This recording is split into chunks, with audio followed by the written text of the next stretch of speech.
முதலாவதாக 2 ராஜாக்களின் புஸ்தகம் 20வது அதிகாரம் 1 முதல் 7 வசனம். எசேக்கியா ராஜா சுகம் பெற்றதை குறித்து எழுதப்பட்டிருக்கு. அந்நாட்களில் எசேக்கியா வியாதிப்பட்டு மரணத்திற்கு எதுவாயிருந்தான். அப்பொழுது ஆமோத்சின் குமாரனாகிய ஏசாயா என்னும் தீர்க்கதரிசி அவனிடத்தில் வந்து அவனை நோக்கி, நீர் உமது வீட்டு காரியத்தை ஒழுங்குபடுத்தும், நீர் பிழைக்க மாட்டீர், மரித்து போவீர் என்று கர்த்தர் சொல்லுகிறார் என்றான். அப்பொழுது எசேக்கியா தன் முகத்தை சுவர்புறமாக திருப்பிக் கொண்டு கர்த்தரை நோக்கி, கர்த்தாவே, நான் உமக்கு முன்பாக உண்மையும் மன உத்தவமாய் நடந்து உமது பார்வைக்கு நலமானதை செய்தேன் என்பதை நினைத்தருளும் என்று விண்ணப்பம் பண்ணினான். எசேக்கியா மிகவும் அழுதான். ஏசாயா பாதி முற்றத்தை விட்டு அப்புறம் போகிறதற்கு முன்னே கர்த்தருடைய வார்த்தை அவனுக்கு உண்டாகி அவர் சொன்னது, நீ திரும்பி போய் என் ஜனத்தின் அதிபதியாகிய எசேக்கியாவை நோக்கி, உன் தகப்பனாகிய தாவீதின் தேவனாய் இருக்கிற கர்த்தர் சொல்லுகிறது என்னவென்றால், உன் விண்ணப்பத்தை கேட்டேன், உன் கண்ணீரை கண்டேன், இதோ நான் உன்னை குணமாக்குவேன். 3ஆம் நாளில் நீ கர்த்தருடைய ஆலயத்திற்கு போவாய். உன் நாட்களோட 15 வருஷங்களை கூட்டுவேன். உன்னையும் இந்த நகரத்தையும் அசீரியா ராஜாவின் கைக்கு தப்புவித்து என் நிமித்தமும் என் தாசனாகிய தாவீதின் நிமித்தமும் இந்த நகரத்திற்கு ஆதரவாய் இருப்பேன் என்று சொல் என்றார். பின்பு ஏசாயா, அத்திப்பழ அடையை கொண்டு வாருங்கள் என்றான். அதை அவர்கள் கொண்டு வந்து பிளவையின் மேல் பட்டு போட்ட போது அவன் பிழைத்தான். எசேக்கியா என்கிற ராஜா வியாதிப்பட்டான். அவன் குணமடைந்ததை குறித்து எழுதப்பட்டிருக்கு. குணமாகி கர்த்தருடைய வார்த்தையின்படியே தேவாலயத்திற்கு போகிறார். அங்கு நிறைய பாடல்களை ஆண்டவரை துதித்து என்ன பண்றாரு, பாடுறார். அதுவும் ஏசாயா தீர்க்கதரிசன புஸ்தகத்துல பதிவு செய்யப்பட்டிருக்கு. ஒரு நீண்ட நெடிய துதிப்பாடலை ஆண்டவரை பார்த்து என்ன பண்றாரு, பாடுறார். ஆண்டவரே, என்னுடைய ஜீவனை காத்தீர், எனக்கு ஆயுசு நாட்களை மறுபடியும் கூட்டி கொடுத்தீர் அப்படின்னு சொல்லி ரொம்ப ஆர்வத்தோடு ஆண்டவரை பாடுகிறார். இப்ப நம்ம கவனிக்க போறது என்ன அப்படின்னா, எசேக்கியா ராஜா விண்ணப்பம் செய்தார். எசேக்கியா ராஜாவுக்கு ஆண்டவர் செவி கொடுத்தார். எசேக்கியா ராஜா குணமானார். எசேக்கியா ராஜா அதற்கு மாறுதரமாக ஆண்டவரை துதித்தார். இதோட முடிஞ்சு போல. ஆண்டவர் அவரை குறித்து எழுதும் பொழுது அந்த 15 வருஷம் ஆண்டவர் தன்னுடைய ஆயுசு நாட்களோட கூட்டினார் இல்லையா, அந்த 15 வருஷத்துல பார்த்து ஆண்டவர் எழுதி வைத்திருக்கிற ஒரு காரியம் என்ன தெரியுமா? இதுதான் முக்கியம். 2 ராஜாக்களின் புஸ்தகம் 32வது அதிகாரம் 25வது வசனம் சேர்ந்து வாசிப்போம். எசேக்கியா தனக்கு செய்யப்பட்ட உபகாரத்திற்கு தக்கதாய் நடவாமலா பாடாமலா? எசேக்கியா தனக்கு செய்யப்பட்ட உபகாரத்துக்கு தக்கதாய் ஸ்தோத்திரியாமலா? எசேக்கியா தனக்கு செய்யப்பட்ட உபகாரத்திற்கு தக்கதாய் ஆடாமலா? எசேக்கியா தனக்கு செய்யப்பட்ட உபகாரத்திற்கு தக்கதாய் நடவாமல் மனமேட்டிமை ஆனான். ஆகையால் அவன் மேலும் யூதாவின் மேலும் எருசலேமின் மேலும் கடும் கோபம். அந்த 15 வருஷத்துல இப்ப இதுல இருந்து கிடைக்கிற செய்தி என்ன? இது யாரு வாசிச்சாலும் புரியும். என்ன செய்தி நமக்கு கிடைக்குது?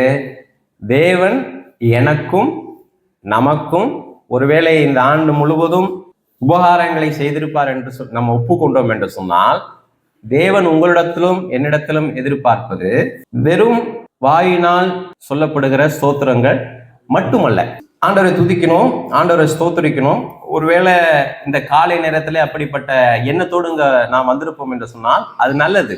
அதை காட்டிலும் ஆண்டவர் உங்களுக்கும் எனக்கும் இந்த வருடம் முழுவதும் செய்த அல்லது கடந்த நாட்கள் முழுவதும் செய்த நன்மைக்கு தக்கதாய் என்ன எதிர்பார்க்கிறார்னா, அதற்கு ஏற்ற பிரகாரமா என்ன பண்ணணும், நாம் வாழ வேண்டும் என்று சொல்லி எதிர்பார்க்கிறார். மறுபடியும் அந்த வசனத்தை வாசிக்கிறேன். எசேக்கியா தனக்கு செய்யப்பட்ட உபகாரத்திற்கு தக்கதாய் நடவாமல்னு சொல்றதுக்கு நம்முடைய வாழ்க்கையின் எல்லா நடக்கையும் குறிக்கும். ஒருவேளை நீங்க யோசிச்சு பார்த்தீங்கன்னா, பிற்பாடு எசேக்கியா ராஜா அந்த 15 ஆண்டு எப்படி வாழ்ந்தார் அப்படின்னு நீங்க வாசிச்சு பார்த்தீங்கன்னா, ஆண்டவர் சொல்லுவது எப்படின்னு உங்களுக்கு தெரியும். அப்ப ஆண்டவர் உங்களிடத்திலும் என்னிடத்திலும் என்ன எதிர்பார்க்கிறார்னா, உபகாரத்திற்கு தக்கதான ஸ்தோத்திரங்களை அல்ல, உபகாரங்களுக்கு தக்கதான துதிகளை அல்ல, உபகாரங்களுக்கு தக்கதான ஆரவாரத்தை அல்ல. அதை எப்படி வெளிப்படுத்தணும் அப்படின்னா, உபகாரத்திற்கு தக்கதாய் நாம் நடக்க வேண்டும் என்று சொல்லி இந்த காலை நேரத்துல வேதத்திலிருந்து கற்றுக்கொள்கிறோம். ஸ்தோத்திரம் அல்லது மகிமை உண்டாவதாக அப்படின்னு புதிய ஏற்பாட்டுல நீங்களே உங்க கையில இருக்கிற மொபைல் போன்ல டைப் பண்ணீங்கன்னா, புதிய ஏற்பாட்டில் எந்தெந்த காரியத்திற்காக ஆண்டவர் ஸ்தோத்தரிக்கப்பட்டார், புதிய ஏற்பாட்டிலே எந்தெந்த காரியத்திற்காக ஆண்டவர் மகிமைப்படுத்தப்பட்டார் அப்படின்னு சொல்லி நீங்க புதிய ஏற்பாட்டுல மகிமை உண்டாவதாக அப்படின்னும், ஸ்தோத்திரம் உண்டாவதாக அல்லது ஸ்தோத்திரம் அப்படின்னு போட்டு புதிய ஏற்பாடு முழுசும் படிச்சீங்கன்னா, தேவன் எந்த அடிப்படையிலே, எந்த காரணத்திற்காக, எந்த நோக்கத்திற்காக, எந்த விதத்தில் ஆண்டவர் ஸ்தோத்தரிக்கப்பட்டார் அப்படிங்கிறத என்ன பண்ணிடலாம், கண்டுபிடிச்சிடலாம். போன வாரம் நாம் சிந்தித்ததுபடி ஒரு அடிமை, ரட்சிக்கப்படாத ஒரு மனிதன் தேவனை என்ன பண்ண முடியாது, ஸ்தோத்தரிக்க முடியாது. ஒரு மனிதன் ஆண்டவராகிய இயேசு கிறிஸ்துவை ஏற்றுக்கொண்ட பிற்பாடுதான் அவன் என்ன பண்ண முடியும், ஸ்தோத்திரம் சொல்ல முடியும். ஆண்டவரை அறியாதவர்கள் கூட, கொஞ்சம் பண்பட்டவர்கள், கொஞ்சம் யோசிக்க தெரிஞ்ச ஆட்கள், அவங்க கூட என்ன சொல்ல ஆரம்பிச்சிட்டாங்க, நீங்க இப்படி கேட்டிருக்க முடியும், ஒருவேளை கடவுள் என்னை சீரும் சிறப்புமா என்னை வாழ வைக்காட்டியும், பெரிய காசு பணத்தோட நான் இல்லாட்டியும், ஆனா கை கால் சுகத்தை எனக்கு என்ன பண்ணியிருக்காரு, கொடுத்துருக்காரு அப்படின்னு சொல்றதை நீங்க என்ன பண்ணிருக்கலாம், வெளியில கூட கேட்கலாம். சாதாரண ஆட்கள் என்ன பண்ண முடியும், அவங்க தேவனை அறியாதவர்கள், ஆண்டவராக இயேசு கிறிஸ்துவை அறியாதவர்கள், மீட்கப்படாதவர்கள் கூட அப்ப என்ன பண்றாங்க, சொல்றாங்க. அப்ப அதையே நான் சொல்லுவேன் என்று சொன்னால் அதுல ஒரு பெரிய காரியம் இல்ல.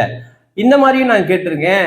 ஒருவேளை நான் ஏகப்பட்ட பிரச்சனைகள் இருந்தாலும் அந்த பிரச்சனைகள்னா கூட சாமி என்ன பண்ணுச்சுங்க, என்னை சமாளிச்சு வெளியே வர்றதுக்கு எனக்கு உதவி செஞ்சிச்சு அப்படிலாம் கூட என்ன பண்றாங்க, சொல்றாங்க.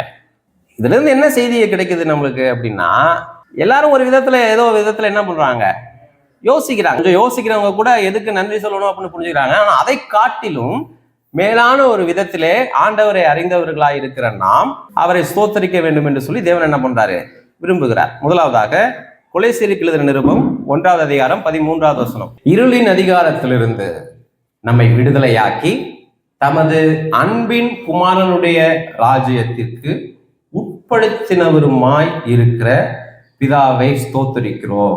அப்ப அடிமைத்தனத்திலிருந்து எங்களை என்ன பண்ணாரு, வெளியே கொண்டு வந்தார். பாவம் எங்களை ஆண்டு கொண்டிருந்தது, பாவத்திற்கு அடிமைகளாயிருந்தோம். இருள் நான் போன வாரம் சொன்னேன் இல்லையா, பிசாசு எங்களை என்ன பண்ணான், ஆண்டு கொண்டு இருந்தான். பிசாசினுடைய குணாதிசயங்களால் நாங்கள் என்ன பண்ணோம், கட்டுப்படுத்தப்பட்டோம். எபேசியர் புஸ்தகத்துல வாசிக்கிறோம், கீழ்ப்படியாமையின் ஆவி எங்களை என்ன பண்ணினது, இயக்கினது. நாங்கள் திசை தெரியாமல் பிசாசினுடைய ஆளுகையின் கீழே இருந்தோம்.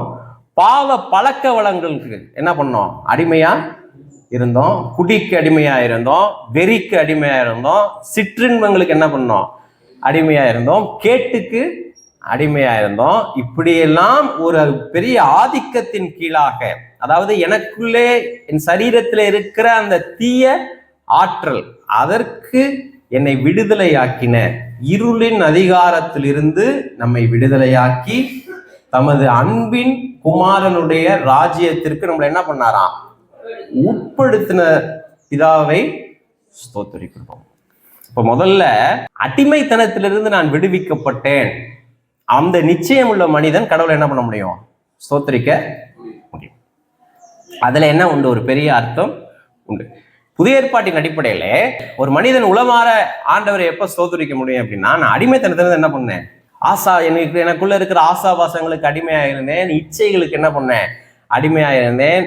அதிலிருந்து கர்த்தர் என்ன பண்ணார், என்ன மீட்டு கொண்டார். அதுல இருந்து என்னை விடுதலையாக்கினார். விடுதலையாக்கி இப்ப ஒரு எந்த அதிகாரத்துக்கு கீழே என்னை கொண்டு வந்திருக்கிறாரு, தம் குமாரனுடைய ஆளுகைக்கு கீழாக என்னை கொண்டு வந்திருக்கிறார். இப்பொழுது பரிசுத்த ஆவியானவர் என்ன பண்றாரு, என்னை ஒவ்வொரு நாளும் வழி நடத்துகிறார். அந்த விடுதலையின் அனுபவத்திலிருந்து ஒரு மனிதன் கர்த்தரை என்ன பண்ண முடியும், ஸ்தோத்தரிக்க முடியும். இதே போல பாத்தீங்கன்னா இன்னொரு இடத்துலையும் பவுல் இதை எழுதுறார். ரோமருக்கு எழுதுற நிருபம் 6வது அதிகாரம் 17வது வசனம். முன்னே நீங்கள் பாவத்திற்கு அடிமைகளாய் இருந்தோம். முன்னே கடந்த காலம் சொல்றாரு. முன்னே நீங்கள் பாவத்திற்கு அடிமைகளாய் இருந்தோம். இப்பொழுது உங்களுக்கு ஒப்புவிக்கப்பட்ட உபதேச சட்டத்திற்கு நீங்கள் மனப்பூர்வமாய் கீழ்ப்படிந்ததுனாலே தேவனுக்கு பாருங்க. முன்ன நீங்க பாவத்திற்கு எப்படி இருந்தீங்க? அடிமையா இருந்தோம். அப்ப விசுவாச மக்கள் முன்ன எப்படி இருந்தாங்களாம்? பாவத்திற்கு அடிமையா இருப்பது என்பது விசுவாசிகளுடைய கடந்த காலம். உலகத்தின் நாகரிகங்களுக்கு, நம்முடைய உணர்வுகளுக்கு, மனிதர்களுடைய அபிப்பிராயங்களுக்கு, போன வாரம் சொன்னேன் இல்லையா, சொன்ன 5 அடிமைத்தனம் அந்த மனதை கொண்டு வாங்க. பாவத்திற்கு என்ன பண்ணோம்? நம்ம அடிமையா இருந்தோம். இங்கேயும் பவுல் அதான் சொல்றாரு. பாவத்திலிருந்து என்ன பண்ணோம்? விடுதலையாக்கப்பட்டோம். மனப்பூர்வமாய் இப்பொழுது தேவனுக்கு என்ன பண்றோம்? கீழ்ப்படுகிறோம். மனப்பூர்வமாய் தேவனுக்கு என்ன பண்றோம்? ஒருவேளை மனப்பூர்வமாய் தேவனுக்கு கீழ்ப்படுகிற ஒரு அனுபவம் நமக்கு இருந்துச்சுன்னா கர்த்தரை என்ன பண்ணலாம்? தோத்துரிக்கலாம். புதிய ஏற்பாடு அந்த அப்படிதான் நமக்கு வழிகாட்டு. மனப்பூர்வமாய் கீழ்ப்படுகிறது என்னன்னா சட்டத்திட்டங்களின் அடிப்படையில இல்லை. அதாவது எனக்கு பிடிக்கல, என்னால முடியல, ஆனாலும் பைபிள்ல எழுதியிருக்கு. அந்த கீழ்ப்படிதல் மதத்தின் அடிப்படையில வர்றது. அதனாலதான் ஆன்மீக வாழ்வு சிலருக்கு என்ன எப்படி வந்துடுது, அது ரொம்ப கஷ்டமா இருக்கு. அது என்னன்னா சொந்த பலத்திலே அது முயற்சிப்பது.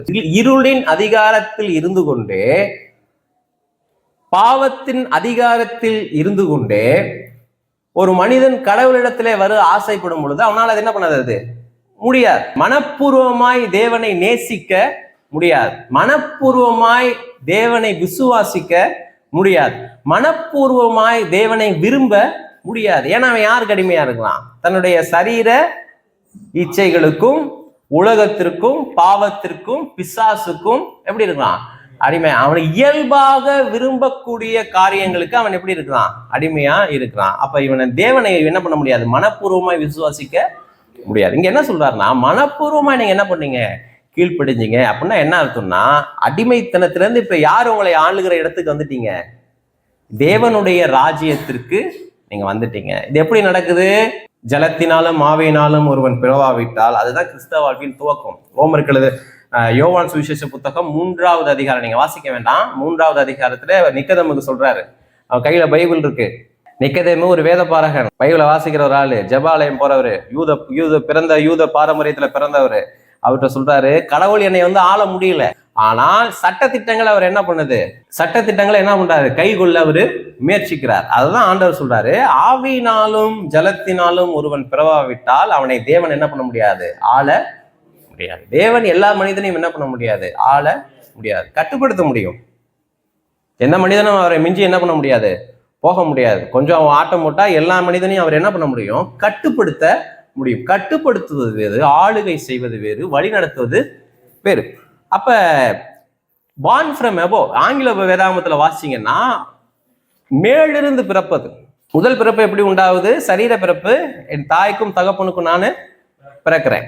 அப்படி பிறந்தனாலதான் நான் எல்லாவித பாவமும், பாவ சுவாபங்களும், பாவ நிலையும் என்னை என்ன பண்ணுது? ஆண்டு கொள்ளுது. பிசாசனுடைய அடிமைத்தனத்துலதான் என்ன பண்றேன்? பிறக்கிறேன். நான் பிறக்கும் போதே எப்படிதான் பிறக்கிறேன்? பாவியாதான் பிறக்கிறேன்.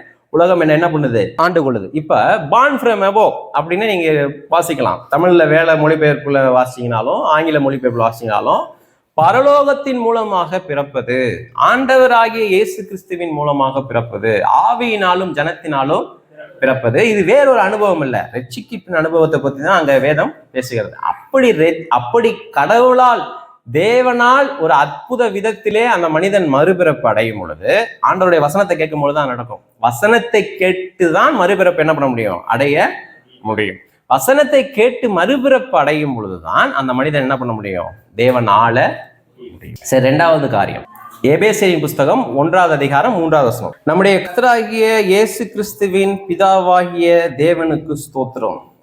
அவர் கிறிஸ்துவுக்குள் உன்னதங்களிலே ஆவிக்குரிய சகல ஆசீர்வாதத்தினாலே நம்மை ஆசீர்வதித்திருக்கிறார்.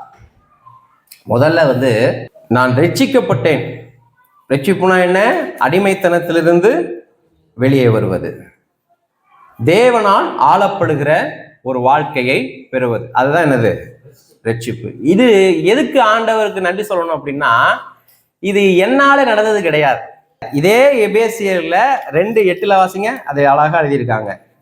கிருபையினாலே விசுவாசத்தை கொண்டு ரட்சிக்கப்பட்டீர்கள், இது உங்களால் உண்டானது அல்ல, இது தேவனுடைய பரிசு, ஒருவரும் பெருமை பாராட்டாதபடிக்கு இது செய்கையினாலே கிரியையினாலே உண்டானது அல்ல. ஏன் ஆண்டவருக்கு நான் நன்றி செலுத்தணும் அப்படின்னா, இது என்னால உண்டானது அல்ல, என்னுடைய சொந்த முயற்சியினாலே உண்டானது அல்ல. அந்த ரட்சிக்கப்படுவதற்கு ஆண்டவர் எனக்குள்ளாக செயலாற்றினார், வசனத்திற்கு நேராக என்னை கொண்டு போனார், வசனத்தை கேள்விப்பட வைத்தார், சுவிசேஷ வசனம் எனக்கு போதிக்கப்படும் பொழுது அதை கவனிக்கும்படி என்னை ஏவினார், அதற்கு என் மனதை என்ன பண்ணாரு, திறந்தருளினார். அந்த வசனங்கள் உள்ளே வந்து விழுதும் பொழுது நான் மறுபிறப்பு அடைந்தேன். நான் இதற்கு ஒப்புமையாக இதை புரிஞ்சுக்கணும்னா, மரியாள் வந்து தேவனுடைய வார்த்தையினாலும் பரிசுத்தாவியினாலும் கர்ப்பவதி. அவங்க சொல்றாங்க பாருங்க, பரிசுத்தாவியானவர் உன்மீது அசைவாடுவார் தூதன் சொல்லும் பொழுது, அப்ப நீங்க என்ன பண்ண, ஒரு குமாரனை பெறுவாய். அதை சொல்லி முடிக்கும் போது அந்த பெண் சொல்றா, என்ன சொல்றா, உம்முடைய வார்த்தையின்படியே எனக்கு ஆக. அப்ப பரிசுத்தாவியானவர் மூலமாகவும் தேவ வார்த்தை விசுவாசிப்பதன் மூலமாகவும் அந்த பெண் என்ன பண்றா, கருவுறுகிறார். அப்ப இதுதான் மறுபிறப்பினுடைய ஒரு மெட்டபர், சரியா? அப்ப எபேசியருக்கு எழுதின நிருபம் 1:3 என்ன வாசிக்கிறோம், நம்முடைய கர்த்தராகிய இயேசு கிறிஸ்துவின் பிதாவாகிய தேவனுக்கு ஸ்தோத்திரம், அவர் கிறிஸ்துவுக்குள் உன்னதங்களில் உள்ள ஆவிக்குரிய சகல ஆசீர்வாதத்தினாலும் நம்ம என்ன பண்ணியிருக்கிறார், ஆசீர்வதித்து இருக்கிறார். முதலாவதாக இந்த ஆசீர்வாதம் ஆவிக்குரியது, இது உலகத்தில் கிடைக்க பெறாதது, அதனாலதான் உன்னதங்களில் உள்ள. இரண்டாவது, உன்னதங்களில் உள்ள சகல ஆசீர்வாதத்தினாலும், எல்லா ஆசீர்வாதத்தினாலும் நம்ம என்ன பண்ணியிருக்கிறாரு, ஆசீர்வதித்திருக்கிறார். உன்னதங்களில் உள்ள ஆசீர்வாதங்களை அங்க என்ன இருக்குதுன்னு நம்மளுக்கு தெரியாது, அப்படிப்பட்ட நமக்கு எல்லா ஆசீர்வாதத்தையும் என்ன பண்ணாரு, நமக்கு கொடுத்திருக்கிறார். அப்ப கவனிங்க, முதலாவதாக இந்த ஆசீர்வாதம் ஆவிக்குரியது, இந்த ஆசீர்வாதம் பூமிக்குரியது அல்ல, இந்த ஆசீர்வாதம் கிறிஸ்துவுக்குள் இருக்கிறது. அப்ப கிறிஸ்துவுக்குள் எல்லா விதத்திலும் ஆன்மீக ரீதியாக நாம் ஆசீர்வதிக்கப்பட்டிருக்கிறோம். ஆகையினாலே தேவனுக்கு ஸ்தோத்திரம். புதிய ஏற்பாடு ஆண்டவருக்கு நன்றி செலுத்தும்படி காண்பிக்கிற இரண்டாவது காரியம், சரியா? பழைய ஏற்பாட்டுல என்ன வாசிச்சோம் அப்படின்னா, பழைய ஏற்பாட்டிலையும் ஒரு பெரிய ஆரவாரத்தையோ 1000 லட்சம் காளைகளை பலி செலுத்துவதையோ ஒரு பெரிய தம்பட்டத்தையோ ஆண்டவர் என்ன பண்ணல, விரும்பல. அதனாலதான் பழைய ஏற்பாட்டுல இருந்து உங்களுக்கு காண்பிச்சேன், செய்கைக்கு தக்கதாய் நடவாமல். கடவுளுடைய எதிர்பார்ப்பு அன்னையில இருந்து இன்ன வரைக்கும் என்னதுதான், ஒண்ணுதான். உங்களுடைய சிந்தனைக்காக இன்னொரு காரியத்தை சொல்கிறேன். ஆண்டவராகிய இயேசு கிறிஸ்து மன்னிக்கிறவராய் இருக்கிறார், ஆகையினாலே நாம் மன்னிக்க வேண்டும். அப்படி இருக்கிற வசனம், ஆண்டவராகிய இயேசு கிறிஸ்து சத்துருக்களை என்ன பண்றாரு, சிநேகிக்கிறார். ஆகையினாலே அதே போல என்ன பண்ணணும், நாமளும் என்ன பண்ணணும், சிநேகிக்கணும். மூன்றாவதாக ஒரு இடத்துல பாத்தீங்கன்னா, நான் பரிசுத்தர் ஆகையால் நீங்களும் என்ன பண்ணுங்க சொல்றாரா, இதெல்லாம் மனசுல வச்சுப்பீங்க.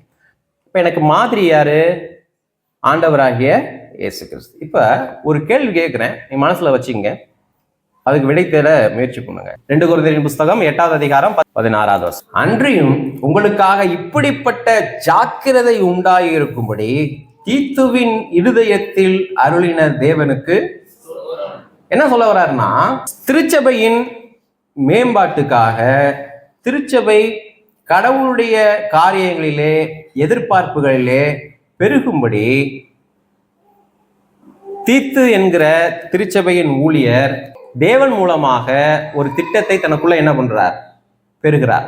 தீத்து என்கிற மனிதனுக்கு திருச்சபையிலே நீ என்னென்ன காரியங்களை செய்ய வேண்டும் அப்படின்னு சொல்லி தீத்துவனுடைய மனதிலே ஆண்டவர் பேசி ஒரு காரியத்தை என்ன பண்றாரு, வைக்கிறார்.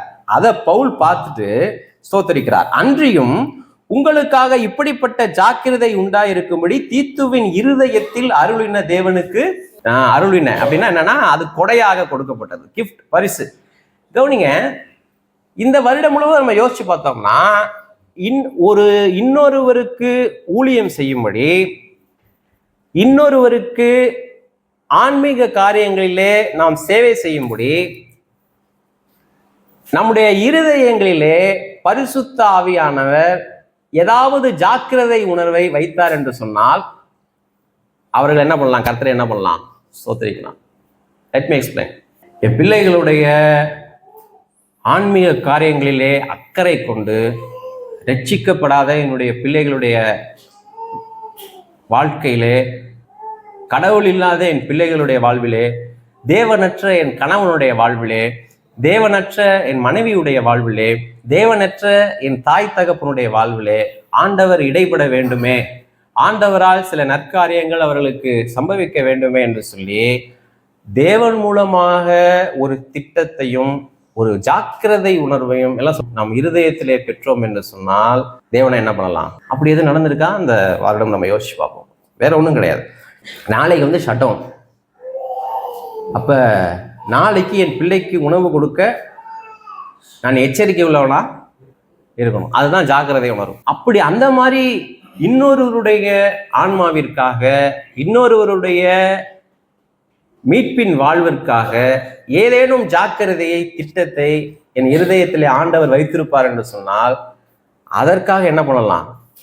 ஸ்தோத்திரம் செலுத்தலாம். நம்ம இதை முடிவு செய்வோமா? புதிய ஏற்பாடுல நீங்க போங்க, நீங்க வாசிச்சு பாருங்க. லூக்கா 19வது அதிகாரம் வந்துட்டீங்களா? 37, 38 நான் வாசிக்கிறேன். அவர் ஒலிவமடையின் அடிவாரத்திற்கு சமீபமாய் வருகையில் திரளான கூட்டமாகிய சீஷர் எல்லாம் தாங்கள் கண்ட சகல அற்புதங்களையும் குறித்து சந்தோஷப்பட்டு, கர்த்தருடைய நாமத்தினாலே வருகிற ராஜா ஸ்தோத்தரிக்கப்பட்டவர், பரலோகத்திலே சமாதானமும் உன்னதத்திலே மகிமையும் உண்டாவதாக என்று மிகுந்த சத்தத்தோட தேவனை என்ன பண்ணாங்க? அப்பொழுது கூட்டத்தில் இருந்த பரிசேயரில் சிலர் அவரை நோக்கி, போதகரே, உம்முடைய சீஷரை அதட்டும் என்றார்கள். அவர்களுக்கு அவர் பிரதியுத்தரமாக, இவர்கள் பேசாமல் இருந்தால் கல்லுகள் கூப்பிடும் என்று உங்களுக்கு சொல்லுகிறேன் என்றார். திரளான ஜனங்கள் என்ன பண்ணாங்க?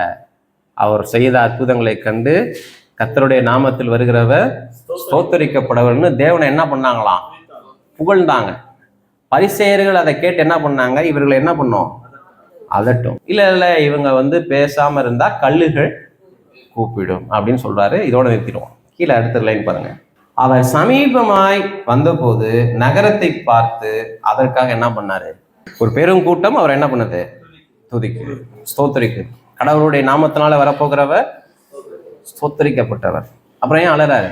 உனக்கு கிடைத்த இந்த நாளில் ஆகிலும் உன் சமாதானத்திற்கு ஏற்றவைகளை நீ அறிந்திருந்தாயானால் எப்படி இருக்கும்? இப்பொழுதோ அவைகள் உன் கண்களுக்கு எப்படி இருக்கு? உன்னை சந்திக்கும் காலத்தை நீ என்ன பண்ண? அறியாமற் போனபடினால் உன் சத்துருக்கள் உன்னை சூழ மதில் போட்டு உன்னை வளைந்து கொண்டு எப்பக்கத்திலும் உன்னை என்ன பண்ணுவாங்க? கவனிங்க, போதும். இப்பயே வாசினா பயங்கரமா இருக்கும். பொதுவாக என்ன சொல்றாங்க? ஆண்டவர் துதிச்சா என்ன பண்ணுவாரு? ஆண்டவரை நீங்க துதிச்சிங்கன்னா, இல்லை உங்களுக்கே நீங்க ஒரு 10 பாட்டு பாடினீங்கன்னா உடனடியாக நம்முடைய மனதில் தோன்றுகிற எண்ணம் என்ன? இசை தருகிற புத்துணர்வுக்கும் தேவ சமூகத்தினால் வருகிற மகிழ்ச்சிக்கும் வித்தியாசம் தெரியாத ஒரு தலைமுறை எழும்பிருச்சு. கிறிஸ்மஸ் தருகிற மகிழ்ச்சிக்கும் கிறிஸ்து தருகிற மகிழ்ச்சிக்கும் வித்தியாசம் தெரியாத ஒரு தலைமுறை எழும்பிருச்சு. ஒரு நாளும் ஆண்டவரை சிந்தியாதவர்கள் தான் கிறிஸ்மஸை குறித்து முழுசா என்ன பண்ணுவாங்க? சிந்திப்பாங்க. மாசக்கணக்காக கிறிஸ்மஸை குறித்து என்ன பண்ணுவாங்க? சிந்திப்பாங்க. அவர்கள் ஒரு நாளும் கிறிஸ்துவை குறித்து என்ன பண்ணதில்ல? சிந்தித்தது கிடையாது. கவனிங்க, என்ன சொல்ல வரேன் அப்படின்னு, வேத வசனங்களே தேவனை நாம் புரிந்து கொள்வதற்கு ஆதாரம். என்னுடைய உணர்வுகளோ, என்னுடைய இருதயத்திலிருந்து எழும்புகிற எண்ணங்களோ, என் அனுபவ அறிவோ, உலகத்திலிருந்து நான் பெறுகிற வழிமுறைகளோ அல்ல. தேவனை நான் புரிந்து கொள்வதற்கு ஆதாரம் என்னதுதான்? வேத வசனங்களே, வேத வசனங்கள் மாத்திரமே. அப்ப இன்னைக்கு பெரும்பான்மையான ஒரு கூட்டம் என்ன நினைக்குதுன்னா, கடவுளை துதித்த பிற்பாடு, கடவுளை ஸ்தோத்தரித்த பிற்பாடு ஆண்டவர் மனம் குளிருவார். இந்த வேத பகுதி என்ன சொல்லுது? கொஞ்சம் சிந்திச்சு பாருங்க. இதை வந்து விவரமா சொல்லல, நீங்க யோசிச்சு பாருங்க. யோசிச்சு பார்த்து ஒரு முடிவுக்கு வாங்க. திரளான ஜனங்கள் என்ன பண்றாங்க? அவரை புகழ்றாங்க, சந்தோஷப்பட்டு என்ன பண்றாங்க? களி கூறுறாங்க. தேவனை புகழ்ந்தார்கள் என்று எழுதப்பட்டிருக்கிறது. உரத்த சத்தமிட்டு என்ன பண்றதுக்கு எழுதப்பட்டிருக்கு. யாரு சத்தம் போடுங்கன்னு சொல்லல, சத்தம் போடாதீங்கன்னு தான் சொல்றாங்க. அந்த அளவுக்கு வெடித்து சிதறி துதிகள் என்ன பண்ணுது? எழும்புது. 34 வாசிச்சீங்கன்னா தங்களுடைய ஷால்ஸ், மேல் போர்த்தி இருந்த அந்த ஷாலெல்லாம் கழட்டி என்ன பண்றாங்க, கீழே விரிச்சு அதுல என்ன பண்றாங்க, அவரை நடந்து போக சொல்றாங்க. ஏன் அப்படி சொல்றாங்க அப்படின்னா, அவர் யூதருக்கு ராஜா, அவர் யூதருக்கு ராஜா, அவர் யூதருக்கு ராஜா அப்படிங்கறனால அதெல்லாம் என்ன பண்றாங்க, செய்யறாங்க. ஆனா கடவுள் என்ன பண்ணா அழுகாரு. சமாதானத்திற்கு உள்ள அடுத்த காரியங்களுக்கு உனக்கு என்ன தெரியல, உனக்கு அறியாமல் போனாய். இத்தனை வருஷம் பிரசங்கிச்சும் சமாதானத்திற்கு அடுத்த காரியங்களை நீ என்ன பண்ண போறேன், அறியாமல் போனாய். உன்னை சந்திக்கும் காரியத்தை நீ என்ன பண்ண போன, அறியாமல் போனேன். அது உன் கண்களுக்கு என்ன பண்ணிருக்கு, மறைக்கப்படுதுன்னு ஆள ஆரம்பிச்சிட்டார். நேரா தேவாலயத்துக்குள்ளதான் போறார். தேவாலயத்துல போய் சபையை, தேவாலயத்தை சுத்திகரிக்க துவங்குகிறார். இது வேற வேற சுவிசேஷத்துல நீங்க வாசிச்சீங்கன்னா இதுல இன்னும் விவரமா உங்களுக்கு என்ன பண்ணும், புரியும். அதனால யாரு ஆண்டவரை துதிச்சாலும் அழுவாரு அப்படின்னு சொல்ல வரல. தேவனை துதிக்கிற ஒரு மனிதனுடைய ஆன்மீக வாழ்விலே கவனத்தை என்ன பண்ணுவாரு, செலுத்துவார்.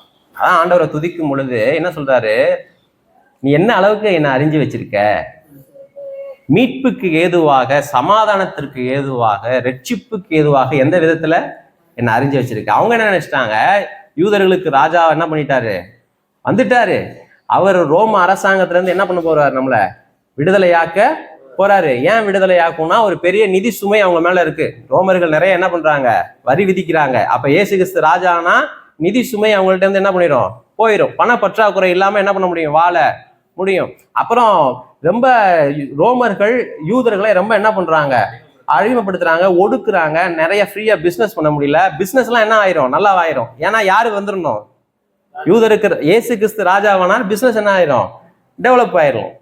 அதுக்கப்புறம் இரண்டாம் தர பிரஜைகளாக ரோமர்கள் யாரை நடத்துறாங்க, யூதர்களை என்ன பண்றாங்க, நடத்துறாங்க. அதெல்லாம் என்ன மாறும், இயேசு கிறிஸ்து ராஜாவானா என்ன பண்ணிடும், எல்லாம் மாறிடும். அப்ப இவங்களுக்கு என்ன மாதிரி ராஜா வேணும், ரோம அரசாங்கத்திலிருந்து தங்களை விடுவிக்கிற ராஜா, உலகத்தின் நெருக்கடியிலிருந்து தங்களை விடுவிக்கிற ராஜா. அதனாலதான் எல்லாம் கத்தி அடிச்சு கூப்பாடு போட்டு ட்ரெஸ் எல்லாம் போட்டு மரக்கிளைகள்லாம் வெட்டி போட்டு இவர் என்ன ஆரம்பிச்சாரு, அழ ஆரம்பிச்சிட்டாரு. ஏன்னா இவர் எங்க போக போறாரு, சிலுவைக்கு போக போறார். தேவனுடைய ராஜ்யம் புசிப்பும் குடிப்பும் அல்ல. தலைகீழ் என்ன சொன்னாலும் அந்த 3 வருஷம் அவங்களுக்கு புரியவே இல்லை. யார் ஓசன்னா கர்த்தருடைய நாமத்தில் வருகிறவர் ஸ்தோத்தரிக்கப்பட்டவர்னு யாரு சொன்னாங்களோ அவங்கதான் கூட்டம் கூடி இந்த இயேசு எங்களுக்கு வேண்டாம், இவர் என்ன பண்ணுங்க, சிலுவையில அறைங்க சொல்லி அவரை தூசிக்கவும் சபிக்கவும் தொடங்கினார்கள். ஆராதனை என்பது கடவுளை அறிந்து அவருடைய மகிமைக்காக அவருடைய ஆட்சியின் கீழ், ஆளுகையின் கீழ் வருவதுதான் கடவுளுக்கு உகந்த ஆராதனை. அதிலிருந்து வருகிற எக்ஸ்பிரஷன், வெளிப்பாடு தான் கர்த்தாவே உமக்கு ஸ்தோத்திரம், இருளின் அதிகாரத்திலிருந்து என்னை வெளியே கொண்டு வந்தேன், பாவத்திலிருந்து என்னை விடுதலை ஆக்கினேன், கசப்புக்கு அடிமையா இருந்தேன், கோபத்திற்கு அடிமையா இருந்தேன், வெறுப்புக்கு அடிமையா இருந்தேன், ஒரு பிரமாணம் என் இருதயத்திலே ஆளுகை செய்தது, பழி வாங்குகிற எண்ணம் எனக்கு இருந்தது, அதிலிருந்து என்னால மீற முடியாது, வேறு விதமா என்னால சிந்திக்க முடியாது, கீழ்ப்படியாமையின் ஆவி எனக்குள்ள கிரியை செஞ்சிச்சு, உலகத்தோடு ஒத்து போனேன், அதிலிருந்து என்னை வெளியே கொண்டு வந்தீர், அடிமைத்தனத்திலிருந்து என்னை விடுதலை ஆக்கினேன், பாவத்திலிருந்து என்னை விடுதலை ஆக்கினேன், ஆகையினால் உமக்கு ஸ்தோத்திரம். புதிய ஏற்பாடுல நீங்க நிறைய அது மாதிரி வாசிக்கலாம். உன்னதங்களில் உள்ள சகல ஆசீர்வாதத்தினாலும் கிறிஸ்துவுக்குள் என்னை ஆசீர்வதித்தீர். அதுக்கு என்ன அர்த்தம்னா, தேவனுக்கு சத்ருவாய் இருந்த நான் இப்பொழுது அப்பா பிதாவே என்று கூப்பிட பண்ணுகிற புத்திர சுவிகாரத்தின் ஆவியை பெற்றிருக்கிறேன், ஆகையினாலே உமக்கு ஸ்தோத்திரம். இழக்க முடியாத ஒரு ரட்சிப்பை பெற்றிருக்கிறேன், ஆகையினால் உமக்கு ஸ்தோத்திரம். பாடுகள் பெருகும் பொழுது உம்முடைய ஆறுதலும் எனக்கு பெருகுகிறது, ஆகையினாலே உமக்கு ஸ்தோத்திரம். உம்முடைய வார்த்தைகள் என்னை வழி நடத்தினது, ஆன்மீக காரியங்களை புரிந்து கொள்ளும்படி என்னை மறுபிறப்பு அடைய செய்தீர். தேவனை அறிந்து கொள்ள சத்தியமானவர் வந்து எனக்கு போதித்தீர். சகல சத்தியங்களுக்குள்ளாக என்னை வழி நடத்தினீர். இதெல்லாம் ஆன்மீக ஆசீர்வாதம். ஆகையினால் உமக்கு ஸ்தோத்திரம். இன்னொருவருடைய ஆன்மீக வாழ்விற்கும் என்னை ஜாக்கிரதை உள்ளவனாய் மாற்றி எனக்குள்ளாக சில திட்டங்களை தந்தீர். ஆகையினாலே உமக்கு ஸ்தோத்திரம். கடைசியாக பவுல் சொல்வது போல, தேவனுடைய சொல்லி முடியாத ஈவுகளுக்காய் ஸ்தோத்திரம். பாவம் என்னை ஆளுகை செய்ய முடியாது. தேவனுடைய கிருபைக்கு நான் கீழ்பட்டு இருக்கிறபடினா ஸ்தோத்திரம். எங்களை மறுரூபமாக்குகிற ஆற்றலுக்கு ஸ்தோத்திரம். எங்களுக்குள்ளாகவே இருந்து எங்களை உயிர்ப்பிக்கிற உம்முடைய ஆவியானவருக்காய் ஸ்தோத்திரம். நித்திய ஆறுதலையும் ஆண்டவரே நல் நம்பிக்கைக்கு காரணமானீர். ஆகையினால் உமக்கு ஸ்தோத்திரம். நல் நம்பிக்கைனா என்ன? கெட்டு போக முடியாத, பொய்த்து போக முடியாத ஒரு நம்பிக்கைக்கு காரணமாக தேவன் எனக்கு மாறினார். நித்திய நம்பிக்கை எனக்கு தந்தார். ஒரு நாளிலே அவரோடு கூட உயிர் தெழுவேன். நான் இங்கு படுகிற பாடு இனி வரும் மகிமைக்கு ஒப்பானது அல்ல. ஆகையினாலே கர்த்தருக்கு ஸ்தோத்திரம். அருமையானவர்களே, கடந்த நாட்களை எண்ணி பார்த்து, கடந்த நாளிலே நடந்த நன்மைகளை எண்ணி பார்த்து, அதை அனுபவித்து மனதிலே கொண்டு வந்து ஆண்டவருக்கு ஸ்தோத்திரம் சொல்வது அற்ப காரியம். அதை தேவனை அறியாதவர்களும் செய்ய முடியும். ஐடிலெல்லாம் கூட சொல்ல ஆரம்பிச்சிட்டாங்க. இப்போ நான் 5 வருஷமாவே கேள்விப்படுறேன், ப்ராக்டிஸிங் கிராட்டிடியூட். நிறைய அந்த போனீங்கன்னா கோயில் உலமெல்லாம் சொல்ல ஆரம்பிச்சிட்டாங்க. எல்லாருக்கும் நன்றி உள்ளவங்களா இருங்க, உங்களுக்கு சமாதானம் கிடைக்கும். வேதம் சொல்லுகிறது என்ன? அதிலும் மேம்பட்டதாய் வருங்காலத்திலே நின்று கொண்டு, நித்தியத்திலே நின்று கொண்டு, இன்றைக்கு என் வாழ்க்கையை பார்த்து, கர்த்தாவே உமக்கு ஸ்தோத்திரம், நான் அடைய போகிற மகிமைக்கு ஆண்டவரே இணையானது அல்ல. இந்த வாழ்க்கையை நான் சந்திக்கிற பிரச்சனைகள் நான் அடைய போகிற மகிமைக்கு இணையானது அல்ல. நான் அனுபவிக்க போகிற அந்த நித்திய ஆனந்த பாக்கியத்திற்கு இணையானது அல்ல. நியாய தீர்ப்பிலிருந்து என்னை வெளியே கொண்டு வந்திருக்கிறேன். நரகத்திலிருந்து என்னை வெளியே கொண்டு வந்திருக்கிறேன். உங்களுடைய குமாரனுடைய அன்பின் ராஜ்யத்திற்கு என்னை உட்படுத்தி இருக்கிறேன். உம்மோடு கூட உயிர் தெழுந்து உம்முடைய வருகையிலே காணப்பட்டு உம்மோடு ஆளுகை செய்வோம். எங்களுக்கு ஜெயம் கொடுக்கிற தேவனுக்கு ஸ்தோத்திரம். நல்ல ஆண்டவரே, மே துதிக்கிறோம், மே ஸ்தோத்திரிக்கிறோம்.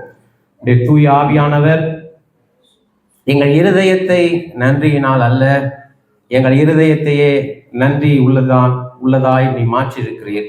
வேறொரு இருதயத்தை எங்களுக்கு தந்திருக்கிறீர். எப்பொழுதும் மே துதிக்கிறோம்.